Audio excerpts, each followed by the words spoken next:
do Senhor Jesus, querido aluno da Escola Bíblica Dominical, aqui da classe dos jovens. Eu sou seu amigo, pastor Janderson Nascimento. Estou segundo vice-presidente da Assembleia de Deus aqui em Vitória da Conquista, uma igreja pastoreada pelo pastor Davi Oliveira Boa Sorte. E hoje, pessoal, para a glória de Deus, chegamos na lição de número 3 desse segundo trimestre da CPAD em 2022, onde nós vamos trabalhar sobre o seguinte assunto: José, resistir à tentação é possível sim. E eu espero que Deus em Cristo edifique você hoje sobre esse tema que vamos trabalhar com você. Você que está chegando por aqui pela primeira vez, aproveita e se inscreve no nosso canal, passe a ser um dos nossos alunos, deixa aí teu likezinho, teu joinha, porque com isso você ajuda muito a gente a falar de Jesus, compartilhar mais a palavra de Deus para alcançar mais vidas. É claro, também deixe aí teu comentário, hashtag Glória a Deus, e participe conosco nessa ministração.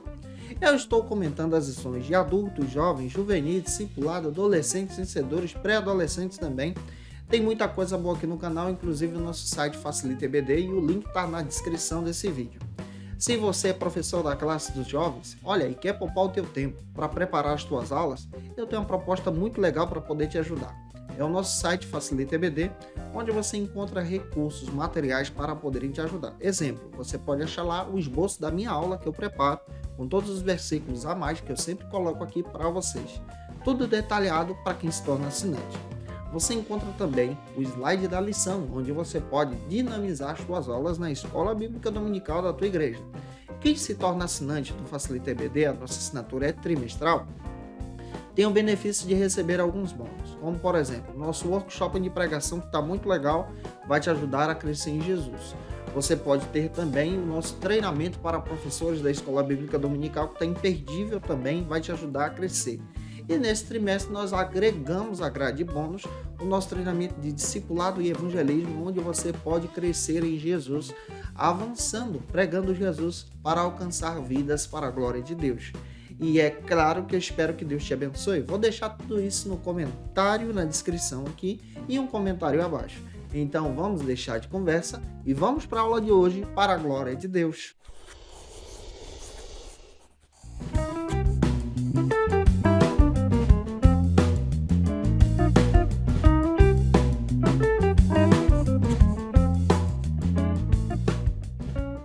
Hoje nós chegamos na lição de número 3, onde nós vamos trabalhar sobre o seguinte assunto: José, resistir à tentação é possível. Esse é o tema da aula de hoje. E vamos trabalhar exatamente a partir da perspectiva bíblica. É importante você observar algumas bases bíblicas. A primeira base bíblica é o texto principal, que se localiza em Gênesis 39, versículo 9. Lê esse texto com seus alunos. A segunda é o resumo da lição. Lê esse texto com os teus alunos, para a glória de Deus. E a terceira base bíblica se localiza em Gênesis, capítulo 39, versículo 7 ao 20. Leia compassadamente com esses versículos com teus alunos e deixa Deus te usar na Escola Bíblica Dominical da tua igreja. Em Mateus, capítulo 6, versículo 13, na oração do Pai Nosso, Cristo então deixou explícito nessa oração um versículo ou uma passagem que nos recordasse sobre essa iniciativa que ele tem de pureza em nós. Na própria oração do Pai Nosso, há uma frase que diz: não nos deixe cair em tentação. O próprio Jesus nos ensinou a orarmos para não cairmos em tentação. E quando nós observamos a natureza da realidade da tentação presente no nosso dia a dia, precisamos sim orar para não cairmos em tentação. A realidade do pecado demonstra então a natureza da tentação. Como já estudamos aqui, a tentação ela faz parte da doutrina do pecado quando estudamos a mesma teologicamente e sistematicamente falando. Nós entendemos que até Cristo voltar, precisamos então ter firmeza. Firmeza de propósito, firmeza de caráter, firmeza de fé em Jesus para vencer a tentação. A tentação tem duas fontes. Ela pode ocorrer de duas maneiras. A primeira maneira, ela acontece e ocorre por nossa própria natureza decaída e pecaminosa. Mateus capítulo 15, versículos 19 até o 20 fala sobre isso. Então, a nossa natureza, ela é tendenciosa, ela pode nos levar a cair em tentação. Essa é a primeira maneira. A segunda maneira que a tentação pode ocorrer é através de uma armadilha de Satanás, através de Satanás e seus demônios. Ele age como um agente tentador. Ele age com essa ferramenta maligna para poder abraçar você e te levar ao pecado, a se afastar da presença de Deus. Mayan Pirman faz questão de dizer a respeito desse tema tentação. Ele descreve que a tentação ela pode ser resistida, mas o pecado ele é tanto um ato como uma ação. Ele é um ato que age em nós nessa ação e ao mesmo tempo ele revela um estado, como nós permanecemos em pecado. Quando nós olhamos para esse entendimento bíblico, nós encontramos que toda rebelião contra Deus é então pecado. Toda desobediência humana contra a vontade de Deus nos leva agora a esse estado pecaminoso. Nós caímos do estado da perfeição e fomos levados agora para esse estado pecaminoso causados pelo pecado. É interessante que o pecado também traz alguns prejuízos. Que prejuízos são esses? E você pode tomar como nota para passar aos teus alunos. O primeiro prejuízo que o pecado traz sobre você é exatamente a desconfiguração da imagem de Deus. Nós perdemos a imagem de Deus quando nós pecamos. Gênesis capítulo 9, versículo 6 e Tiago capítulo 3, versículo 9. Só recuperamos essa imagem a partir do momento que nos arrependemos em Jesus, quando nós estamos em Cristo. A segunda maneira, ou segundo prejuízo que o pecado traz sobre nós, é exatamente a discórdia interna. Ele produz em nós a discórdia interna, presente em Romanos, capítulo 7, versículo 24. Você pode fazer, então, essa leitura, compreendendo sobre essa ação maligna do inimigo das nossas almas contra nós. Alexandre Coelho, o comentarista da lição, nosso querido pastor, faz questão de dizer que o pecado ele se inicia quando aceitamos então a tentação em nosso coração, quando deixamos a tentação repousar então em nós. Todavia é possível resistir à tentação a partir do exemplo desse personagem bíblico que foi escolhido para a aula de hoje, o José. Nós precisamos entender que o arrependimento é sim a primeira porta de escape. O arrependimento e seguir a Cristo nos fortalece agora a vencermos a tentação através da salvação em Jesus, conforme está escrito em Atos capítulo 2, do 36 ao 38. Somente em Cristo podemos então fugir dos pecados, fugir dessa ação da tentação. Somente fortalecidos em Jesus podemos vencer então o maligno, com a nossa convicção firmada em Deus. A tentação é uma ferramenta que Satanás utiliza, como já descrevi para você na aula de número 1. É uma ferramenta feroz e terrível. Ele procura utilizar, por exemplo, circunstâncias, pessoas, ocasiões, até mesmo as nossas próprias fraquezas, para poder então nos influenciar a desobedecer a Deus e desonrar o nome do Senhor. Em todo o tempo em Cristo, nós precisamos estar firmados em Jesus, porque ele procura lançar armadilhas, e armadilhas que são terríveis, para nos afastar então da presença de Deus. O inimigo é tão terrível que ele procura também ludibriar, enganar as pessoas com um falso arrependimento, demonstrando que você não precisa se arrepender para se livrar dos pecados. E o que é o falso arrependimento? Nós precisamos clarear isso aqui para você. O falso arrependimento, ele está atrelado a um mero sentimento de culpa por causa do erro cometido. Mas logo depois a pessoa passa a praticar novamente. Isso aqui não é o verdadeiro arrependimento. Isso é remorso.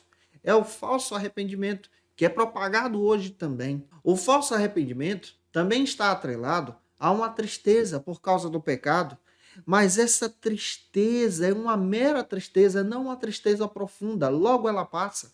O Paulo fala sobre isso em 2 Coríntios, capítulo 7, versículo 10.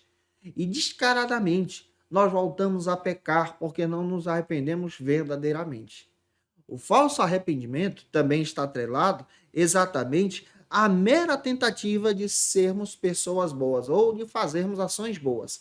Já que eu pequei, já que eu errei, a partir de agora eu vou agir de forma boa para que aquele pecado seja esquecido. Não funciona assim conforme a Bíblia. Isaías fala sobre isso lá em Isaías 64, 6, que ações boas não vão livrar você do pecado. Muito pelo contrário, é necessário arrependimento. O falso arrependimento, ele está ligado sim a esse desejo desenfreado de adquirir religiosidade. A pessoa se apega à religiosidade, se apega aos ritos, se apega às práticas e se envolve com isso, não confessando o pecado, não abandonando o mesmo, não abandonando a tentação. Isso é religiosidade, é falso arrependimento. Mateus capítulo 3, versículos 7 ao 10, também comenta sobre isso. E agora, o que é então o verdadeiro arrependimento que Jesus deseja que nós conheçamos? O verdadeiro arrependimento envolve uma profunda tristeza, uma tristeza na alma. Salmo 51, versículo 1 ao 4 fala isso. Essa tristeza ela é profunda, ela corrói você. O verdadeiro arrependimento também, ele envolve a realidade do seu pecado. Você tem certeza que você pecou, você tem convicção que você errou, você tem vergonha do teu erro. Salmos 32, versículo 5. O verdadeiro arrependimento, ele está ligado à prática de abandonar o pecado, ou seja, nunca mais você realiza aquele erro. Nunca mais você pratica aquele erro. Isso está presente em Provérbios capítulo 28, versículo 13. O verdadeiro arrependimento também está ligado ao ódio que nós obtemos por causa do pecado. Nós temos nojo do pecado, nós temos raiva do pecado que cometemos, temos vergonha de nós mesmos. Presente em Ezequiel capítulo 20, versículos 43 e 44. Jesus ele nos ensina a respeito do pecado, mas ao mesmo tempo sobre o arrependimento. Jesus, ele foi tentado pelo diabo no deserto, mas ele venceu depois de ter jejuado 40 dias, conforme está escrito em Lucas capítulo 4, versículo 1 e 2. Mateus capítulo 4 também descreve: Cristo venceu com convicção. Paulo também nos convida a vencer as tentações. De que maneira? Como nós podemos vencer as tentações como Jesus venceu as tentações? Tomando como base o escudo da fé, Efésios capítulo 6, versículo 16, se revista da armadura de Deus. Por isso, hoje nós vamos observar um exemplo de um jovem do Antigo Testamento que venceu a tentação, porque tinha um compromisso com Deus. Isso também nos traz a reflexão que nós, como discípulos de Jesus, também podemos vencer a tentação. Não porque temos super força, somos velozes, práticos e temos a convicção que vamos vencer. Não, mas pelo fato de termos a comunhão com Cristo, estarmos firmados em Jesus, pelo fato de termos uma aliança com o Todo-Poderoso. E essa aliança no nosso coração se torna então uma fonte de vida. Provérbios capítulo 4, versículo 23. O próprio Jó diz que ele fez uma aliança com o Todo-Poderoso e essa aliança que vai te fazer vencer a tentação. Jó capítulo 31, versículo 1. E essa aliança vai te lembrar que você tem uma comunhão com Deus. E foi essa aliança que José colocou no seu coração. Que você também coloque no teu. Já avançando, espero estar contribuindo com você hoje em sala de aula. Se eu estou te ajudando, ô gente boa, deixa aí teu comentário também. O primeiro ponto da aula de hoje trata sobre o seguinte assunto: as dificuldades de um jovem de Deus. O seu Champlin destaca exatamente que José é o nome utilizado por um dos filhos dos patriarcas da Bíblia, o patriarca Jacó. José vem de uma palavra hebraica que traz o seguinte significado: o Senhor acrescenta. A Bíblia faz questão de dizer que existem também 14 personagens bíblicos com o nome de José. E é importante entendermos isso aqui. Estamos observando o primeiro José da Bíblia, o José que aparece como filho de Jacó. Diante dessa questão, o primeiro subtópico então trata sobre o seguinte assunto: um filho nascido em uma casa dividida. Em primeiro lugar, eu quero destacar para você sobre os modelos que existem sobre padrões familiares, para que possamos então compreender o modelo do padrão familiar da família de Jacó, pai de José. É importante observarmos os modelos modernos que existem também no nosso tempo, para entendermos o que aconteceu com José e como a sua vida foi construída e quem era esse José em sua infância. O primeiro modelo que eu quero destacar para você é o modelo da família monogâmica. Esse modelo é uma família baseada exatamente na monogamia social e legal. Isso está oficializado da seguinte maneira: quando um indivíduo tem apenas uma parceira de forma legal. Não há abertura aqui para mais cônjuges nesse relacionamento. Esse modelo familiar monogâmico é construído por um marido e uma esposa. O segundo modelo familiar que existe é o modelo multigeracional. Esse modelo pode ser trabalhado da seguinte maneira: esse é aquele modelo que é uma família construída pelos avós, pais, netos. Esse modelo multigeracional destaca uma grande família unida aqui, vivendo de forma única, construído pelos avós, pais e netos. Aqui nós percebemos um grande modelo. Outro modelo que nós encontramos de modelo familiar é o modelo conjugal nuclear. O modelo conjugal nuclear, ou a família conjugal nuclear, ela é uma família formada exatamente a partir dessa perspectiva, que inclui apenas os cônjuges, pai, mãe e os filhos solteiros. Esse é o modelo nuclear. Esse é um modelo muito conhecido também no nosso tempo. Outro modelo que podemos também destacar para você é o modelo monoparental. Esse modelo destaca que os pais vivem com os filhos. De que maneira? Por exemplo, um pai que é viúvo, que cria seus filhos de maneira sozinho, ou uma mãe que é viúva, que cria os seus filhos de maneira sozinho. O monoparental também se encaixa aqui, por exemplo, a um tio que cria os seus sobrinhos. Esse é o modelo monoparental. Outro modelo que nós encontramos também de formação familiar é o modelo conhecido como modelo matrifocal. Esse modelo consiste apenas entre mãe e filhos. Esse modelo é a mãe que cria os seus filhos sozinha, uma mãe solteira que cria os seus filhos. Outro modelo que existe também no nosso tempo é o modelo pluriparental. Esse modelo é utilizado exatamente de uma forma mosaica, de uma forma mista. Como assim? Ambos os pais já tinham filhos e se casaram novamente. E aquelas famílias se uniram aqui. Esse é o modelo conhecido como modelo pluriparental. Outro modelo que existe, que está também presente no nosso tempo, é a família por escolha. Esse modelo de família por escolha ele é muito utilizado também pela comunidade LGBT, entre pessoas do mesmo sexo. Observe outro modelo, onde nós já vamos encontrar aqui os padrões bíblicos também, o modelo da família poligama. Esse modelo inclui aqui um casamento entre mais de um parceiro ou parceira. Esse modelo é apresentado exatamente onde a pessoa ela pode se casar com mais de um indivíduo. E aqui nós encontramos esse modelo na família de Jacó. Jacó tem então 4 esposas no seu tempo. E nós percebemos que esse modelo é um modelo imperfeito a partir dos padrões que Deus estabeleceu para a gente.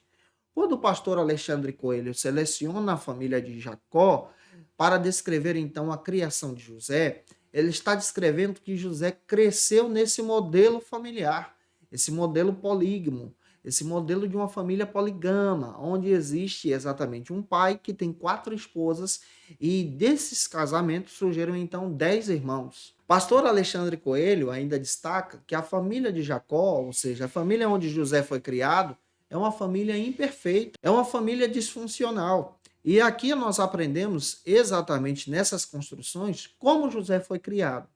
Paul Gardner, ele faz questão de dizer também que o nascimento de José ele é narrado a partir da leitura de Gênesis capítulo 30, versículos 22 a 24. José ele nasceu numa época em que Jacó ele trabalhava para o seu sogro Labão. E ele nasceu a partir do casamento que Jacó tinha como o primeiro filho de Raquel com Jacó. Outro detalhe bíblico também que nós aprendemos a respeito desse texto é que a partir da leitura de Gênesis 37 a 50, nós encontramos toda a história de José. José, ele foi criado nesse seio familiar, nessa família disfuncional. E nós vamos aprender a partir da sua infância que José, ele também deu muito trabalho. que José ele causou alguns prejuízos familiares entre os seus irmãos. Que José vivia em uma família que era construída de diversas crises. Os seus irmãos tinham inveja do mesmo, pelo fato do tratamento que Jacó dava para ele. Outro detalhe que nós aprendemos, e aqui nós podemos aprender algumas crises que José viveu na sua infância. Primeiro, que José contava para os seus pais as coisas erradas que os seus irmãos faziam. Isso está presente em Gênesis 37:2. Isso aqui gerava muita crise no seio familiar, nessa família disfuncional. Outro detalhe que você descobre também na Bíblia é que José contou os seus sonhos para os seus irmãos e os seus irmãos entenderam que José então dominaria sobre o seu pai e sobre eles também. Isso está presente em Gênesis 37, versículos 5 ao 10. Observe que José é um rapaz, é o caçula da família, dizendo que dominaria até mesmo sobre o seu pai, um patriarca. Outro detalhe que você descobre também é que todos os irmãos de José eram enciumados pelo tratamento que José recebia de Jacó. Gênesis 37:4 fala sobre isso. Isso gerava muita crise nesse seio familiar. E em quarto lugar, eu posso destacar para você também que todos os irmãos de José se organizaram com um plano contra José. Presente em Gênesis capítulo 37, versículos 18 até o 21 e versículo 22. Quando nós observamos essa perspectiva, entendemos então a proposta do pastor Alexandre Coelho, que destaca que a família de José é uma família disfuncional, construída de forma dividida, um seio criado em crises.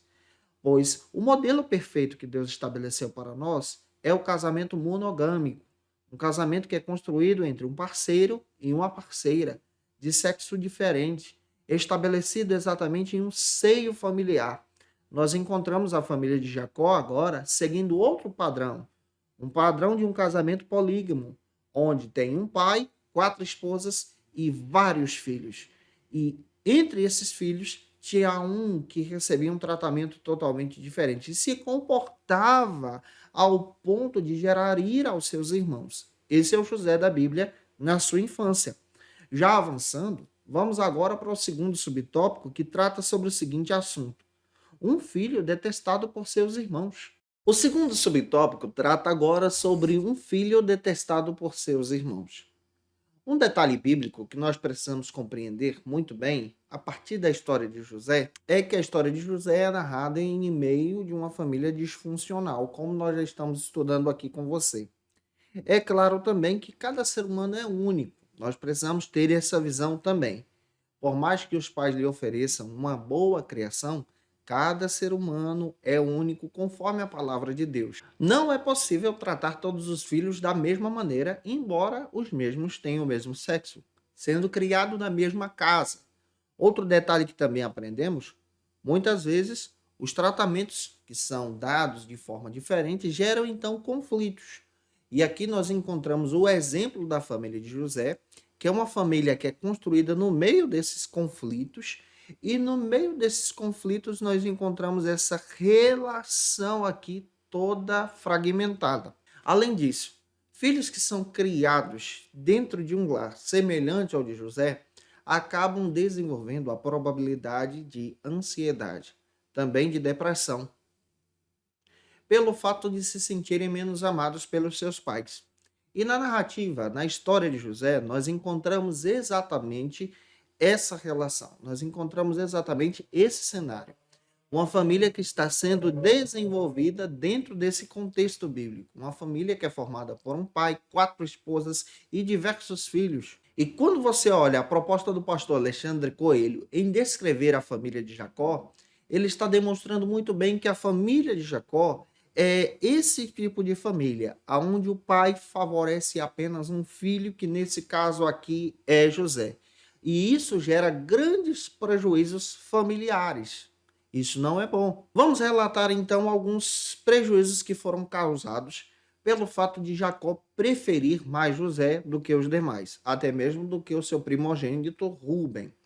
A Bíblia faz questão de dizer que surgiu então a agressividade entre os irmãos. Os irmãos de José planejaram exatamente a morte de José. Esse aqui é o primeiro prejuízo causado por causa dessa preferência.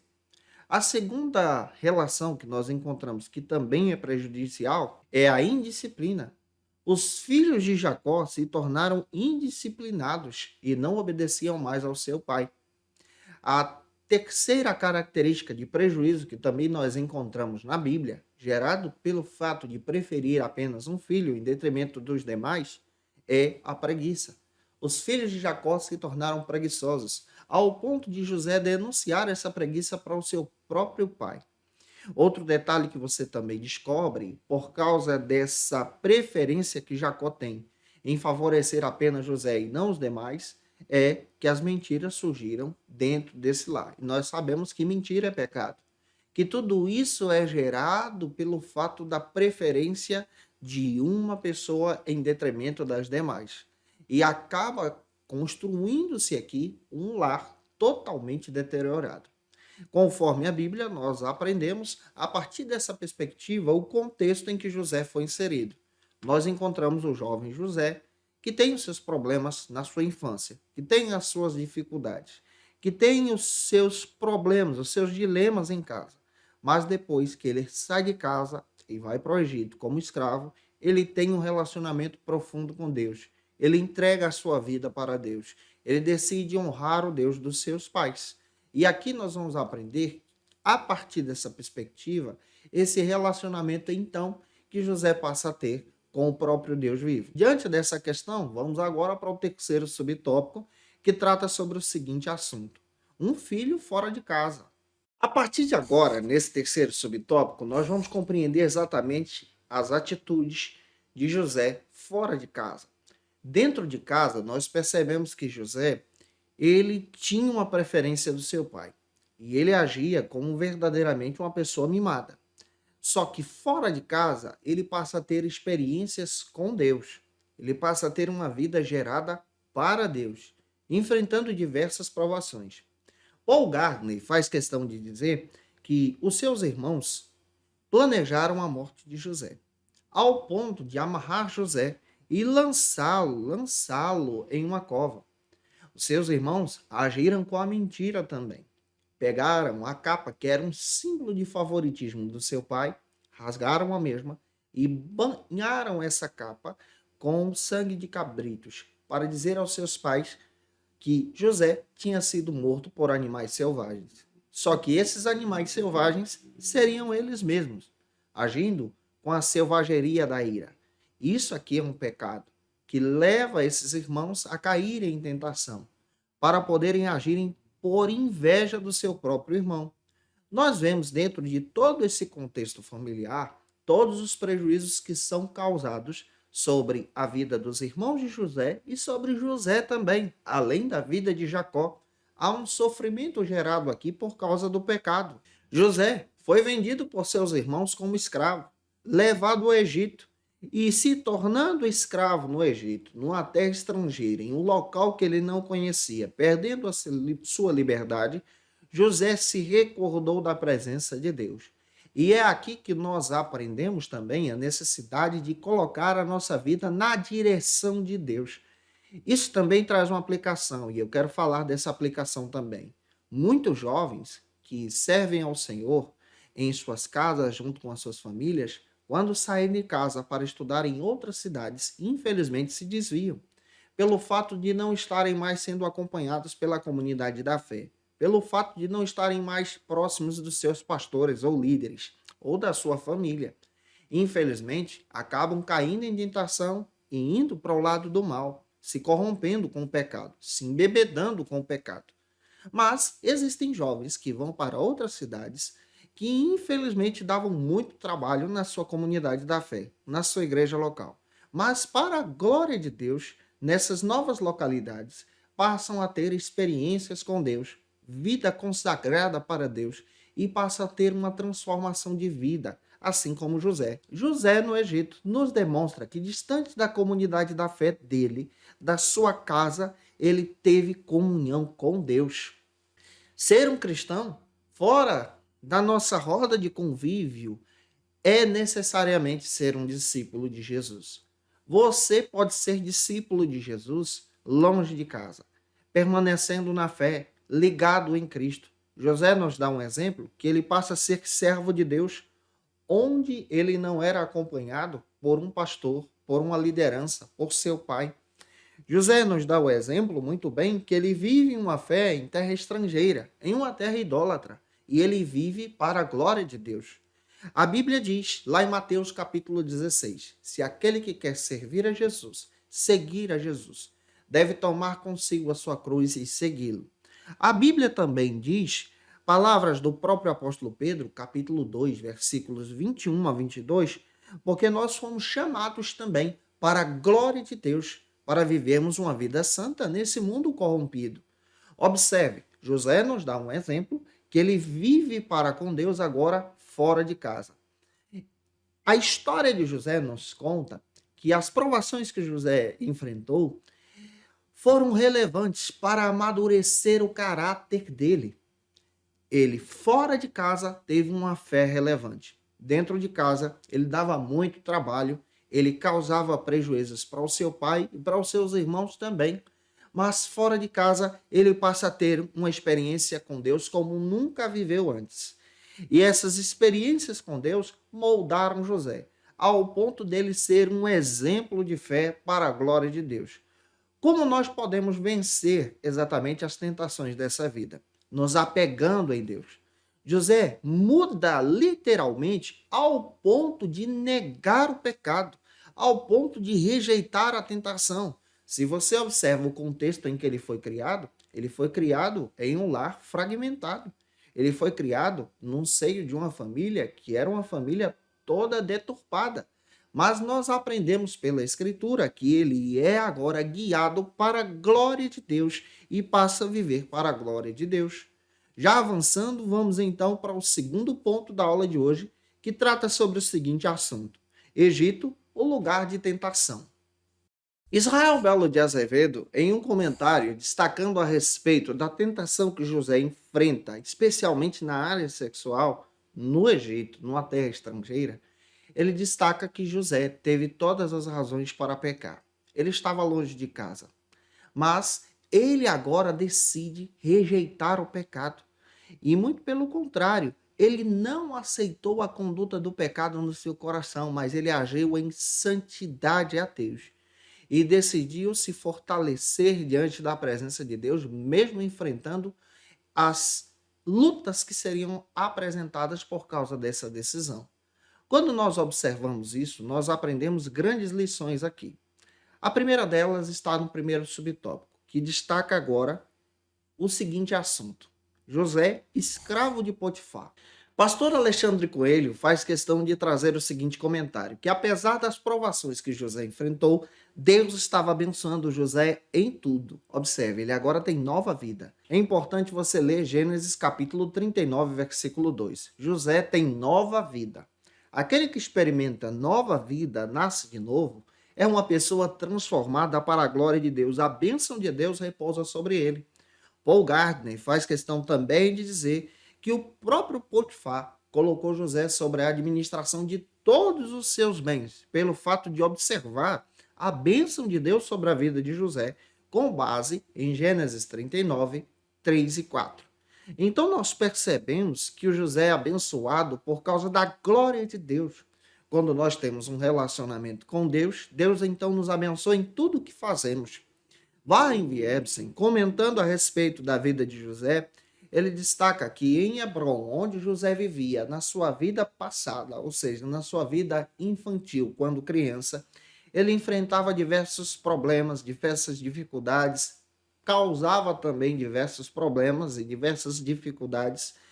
Ele era um verdadeiro agitador lá, mas aqui no Egito, ele é uma pessoa totalmente diferente, isso é transformação de vida. Ele é uma nova criatura, ele é um novo ser, ele é um servo de Deus.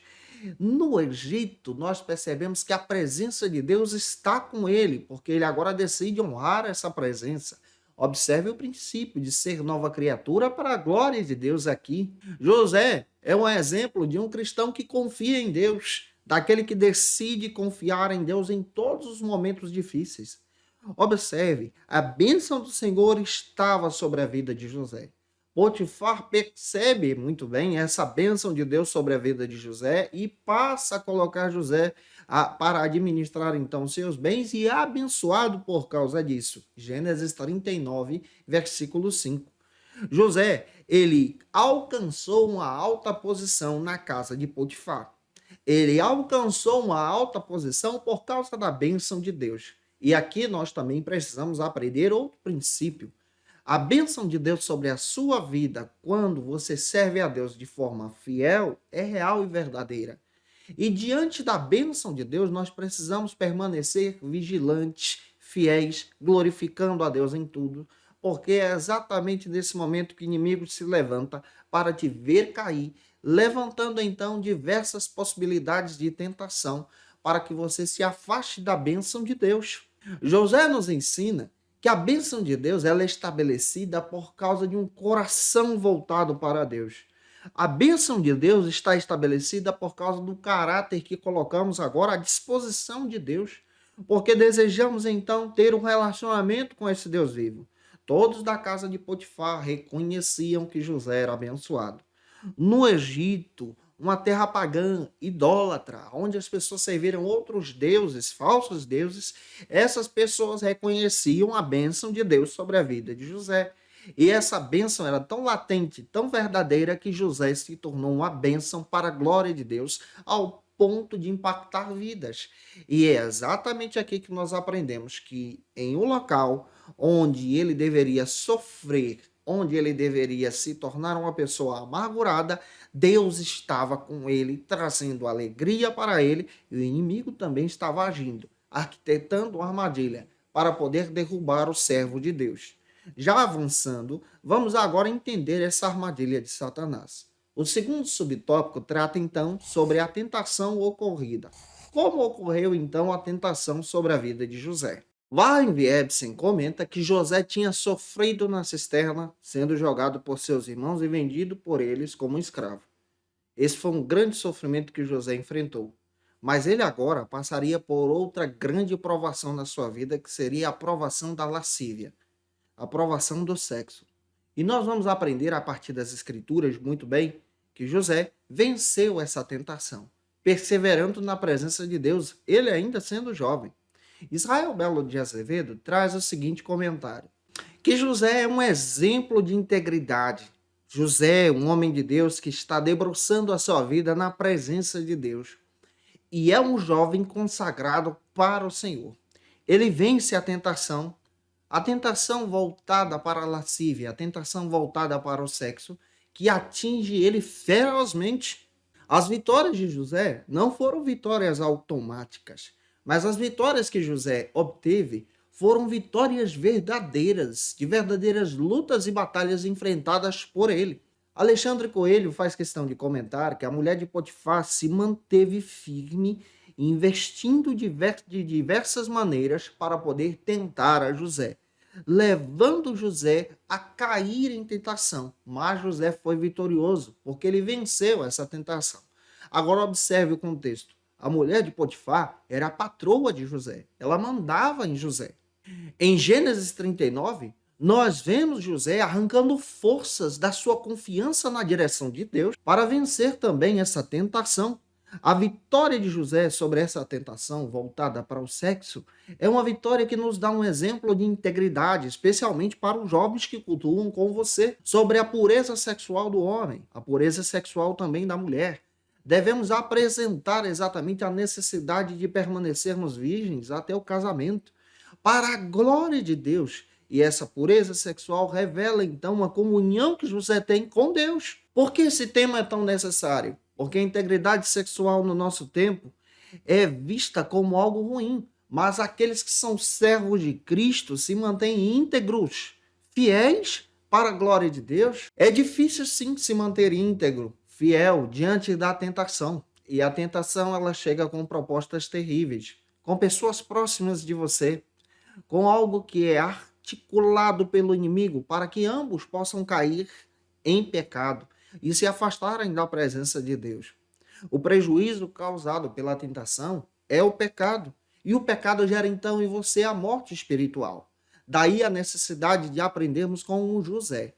que José traz para a gente esse exemplo de viver em fidelidade a Deus, mesmo tomando uma decisão difícil que gerasse para ele grandes prejuízos. A sua decisão não foi fácil, mas ele decidiu permanecer fiel, vigilante, recusando o pecado e decidiu então permanecer para a glória de Deus, rejeitando então toda a artimanha do maligno. Já avançando, vamos agora para o terceiro subtópico que trata sobre o seguinte assunto: a tentação resistida. Pastor Israel Belo de Azevedo comenta a partir da leitura de Gênesis capítulo 39 que José dá um exemplo da autêntica integridade em servir a Deus, como um jovem fiel. Não estou falando aqui de uma pessoa idosa, mas um jovem que rejeitou a tentação da sedução atraída pelo sexo. Nós vamos aprender alguns princípios. Qual é o primeiro princípio que nós vamos descobrir? Primeiro, que a tentação ela decorre pela percepção da beleza do outro. A Bíblia diz que José era belo. Isso está presente em Gênesis 39, 6.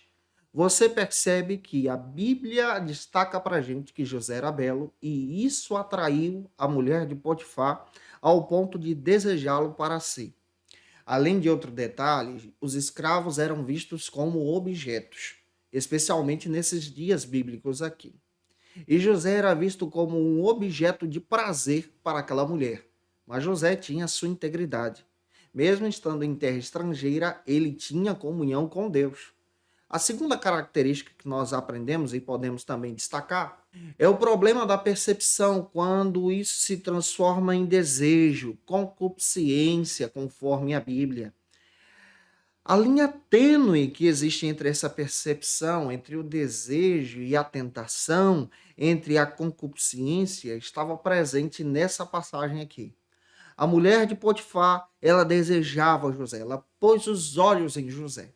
Gênesis 39, 7 fala sobre isso. Ela observa José com o desejo de pecar com ele. Ela observa José com o desejo de ter relações sexuais com ele. Mas José, ele foge dessa tentação. Quando nós olhamos para a Bíblia, nós também vamos aprender que esse desejo em si, dessa mulher que já é casada, em ter uma relação sexual com um rapaz conhecido como José, já é em si, conforme a visão do reino, pecado. Mas pode se manter em controle aqui. Porém, nós percebemos, conforme a Bíblia, que essa mulher foge do controle. Ela avança sobre o José, com o desejo de trazê-lo para a sua cama, ao ponto de dizer em Gênesis 39, 7, convidar José para deitar com ela. Essa mulher agia de forma terrível, com o objetivo de fazer o servo de Deus cair. Mas José prevaleceu. Outro detalhe que também aprendemos, e outra característica aqui, essa é a quarta, sobre a tentação que José enfrenta, diante da recusa do outro, nesse convite para a relação sexual, alguns param, mas outros persistem até conseguir o que querem. Aquela mulher não parou. Aquela mulher desejava obter José. Tem muitas pessoas que, infelizmente, enfrentam essa tentação. Enfrentam esse laço. E, pelo fato de serem rejeitados, então param com essa prática. Mas outros só param quando obter exatamente a sua necessidade satisfeita. Aquela mulher agiu de forma sedutora, com o objetivo de levar José para consigo, para se satisfazer na sua cama. Gênesis 39, 10. Mas José foi capaz de fugir. Fugir até mesmo deixando com ela as suas roupas. E fugindo para poder permanecer íntegro diante da presença de Deus. E em quinto lugar, também precisamos destacar que é tamanha, é muito grande a armadilha do sexo, a armadilha da sedução, a tentação voltada para essa área. E muitas pessoas se tornam então presas fáceis nesse desejo. Olhando para a Bíblia, nós percebemos que essa armadilha foi levantada contra José. Pastor Alexandre Coelho, ele aborda que a tentação que veio contra José foi tão ferrenha, foi tão feroz, que José se apegou em Deus e se manteve íntegro diante da presença de Deus, mantendo-se fiel ao Senhor e rejeitando o pecado com base em Gênesis 39, versículo 9. Nós também, principalmente jovens em Jesus que ainda não casaram, precisam permanecer íntegros e fiéis até o casamento, para honrar a Deus, para bendizer o nome do Senhor, para honrar os seus pais, a sua família, para a glória de Deus. José tinha uma integridade que era fundamentada em Deus. Você também precisa ter a mesma. Já avançando, vamos agora para o terceiro ponto da nossa lição, que trata agora sobre o seguinte assunto: o Egito, o lugar da restauração. O seu Champlin aborda que José é uma tipologia de Cristo no Antigo Testamento. Ele destaca que a vida de José nos dá grandes lições de vitórias sobre o seu caráter, sobre as suas perseguições e tentações que esse jovem enfrentou. E é interessante que o exemplo de vida de José aponta para Jesus. O nosso exemplo de vida deve espelhar Jesus.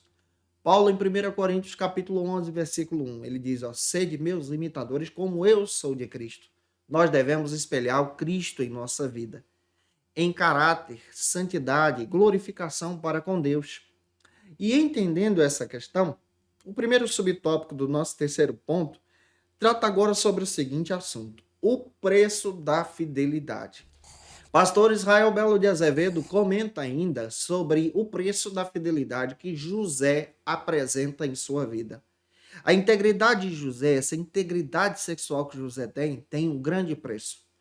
José foi levado à prisão, conforme está escrito em Gênesis 39, 20. Foi lançado lá, injustiçado, mas ele permaneceu fiel a Deus por sua escolha de integridade. Ele poderia ter cedido, ele poderia ter abraçado o pecado, mas ele decidiu permanecer íntegro para a glória de Deus. A consequência ou a bênção da integridade e a fidelidade a Deus é uma bênção. Nós vamos perceber que essa fidelidade é uma bênção da parte de Deus com base em Gênesis 39, 21. Ela também se expressa de diversas formas na vida de outras pessoas. As outras pessoas passam a reconhecer a sua integridade e lhe respeitam, porque você é fiel a Deus, você tem comunhão com Deus. Gênesis 39, do 22 ao 23. E essa prosperidade de fidelidade em Deus traz para você essa bênção. Em Gênesis 39, 23, principalmente uma consciência tranquila, porque agora você tem a convicção que você serve a Jesus. O segredo da vitória de José está presente na Escritura pelo fato dele vencer todas as provações da sua vida e essa tentação relacionada ao sexo. O José ele permanece íntegro para a glória de Deus. É importante nós entendermos que a nossa vida precisa estar debaixo do controle de Deus, do querer de Deus. O nosso corpo também é para a glória de Deus, como templo de Deus.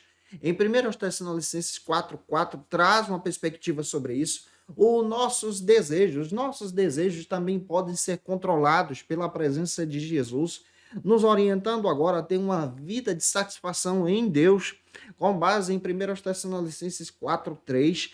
E a pureza sexual revela a integridade, um relacionamento que você tem para com Deus. Jovens, vocês precisam servir a Deus de todo o seu coração, permanecerem íntegros, se guardarem para o casamento, para desfrutarem das bênçãos de Deus dentro do matrimônio.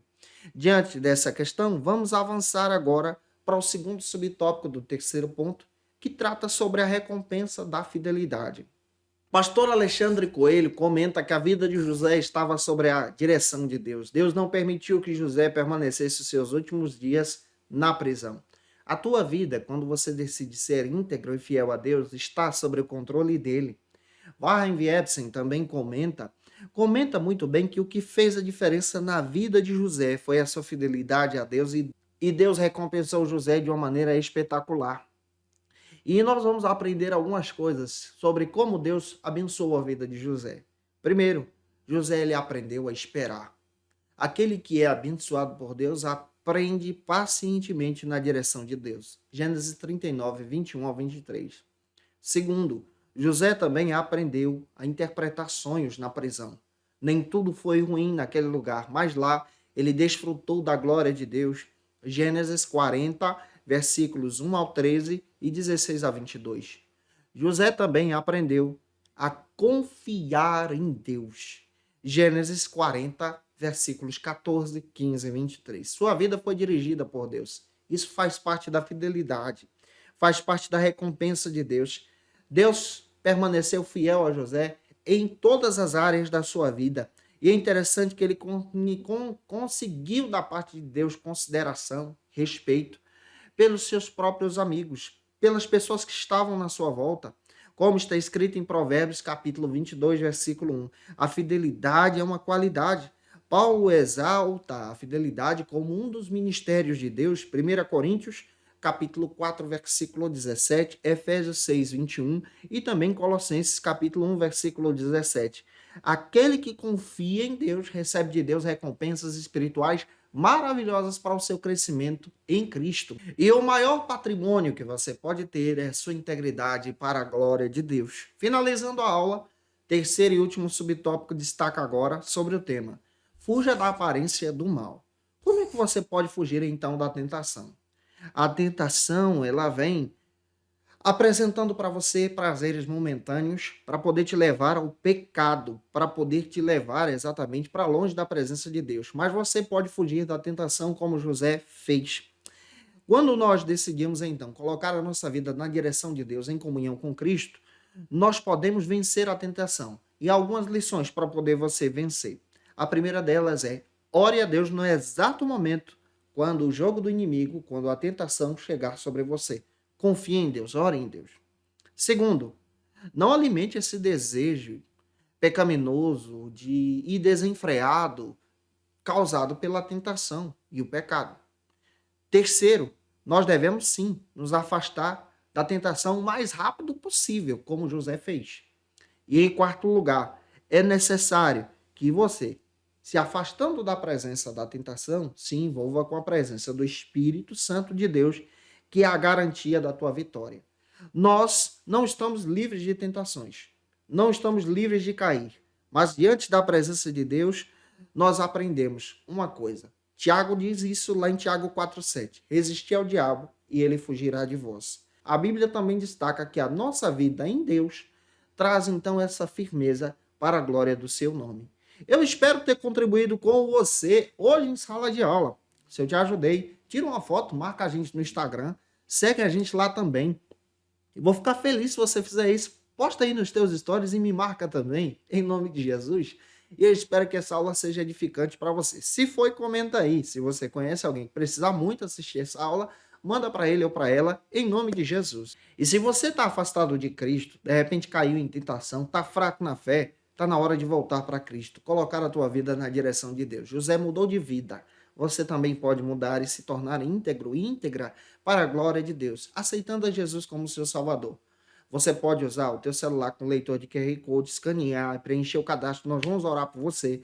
Você pode deixar um comentário aí: eu quero Jesus, nós vamos orar por você também, em nome do Senhor, e que a glória de Deus repouse sobre a tua vida. Como dica de leitura, eu quero trazer para vocês alguns textos para a construção da tua aula. Primeiro, você pode utilizar esse material do pastor Alexandre Coelho, da editora CPAD. Você encontra no site da CPAD. Vale muito a pena você ter em mãos esse material para construir a tua aula durante esse trimestre. Você precisa ter esse material em mãos. Fazer a leitura, esse material vai te edificar muito. Outro texto é do Russell Shedd, Pecados e Pecadinhos, da editora Shedd. Esse material é sensacional e pode te ajudar muito também durante esse trimestre. E outro material da editora CPAD também, do Severino Pedro da Silva, um material sensacional, A Doutrina do Pecado, vai te ajudar muito durante as aulas desse trimestre. Gente boa, eu te aguardo por aqui na próxima lição, aula de número 4, onde nós vamos aprender sobre o seguinte assunto: desafiando a Deus no deserto. Vamos compreender sobre a tentação de Jesus. Um beijo no teu coração e até a próxima aula, se Deus quiser. Conheça o Facilita EBD. Acesse já facilitaebd.com.br. uma plataforma exclusiva para você que deseja aprimorar e dinamizar as suas aulas da Escola Dominical. No Facilita EBD você encontra subsídios bíblicos e teológicos para dinamizar as suas ministrações na Escola Dominical, cursos bíblicos para aprimorar e te ajudar na sua leitura completa da Bíblia, treinamento dinâmico para professores e líderes da Escola Dominical. Tá esperando o quê para ser um dos nossos alunos? Vem pro Facilita EBD e torne-se um dos nossos assinantes. Acesse já facilitaebd.com.br.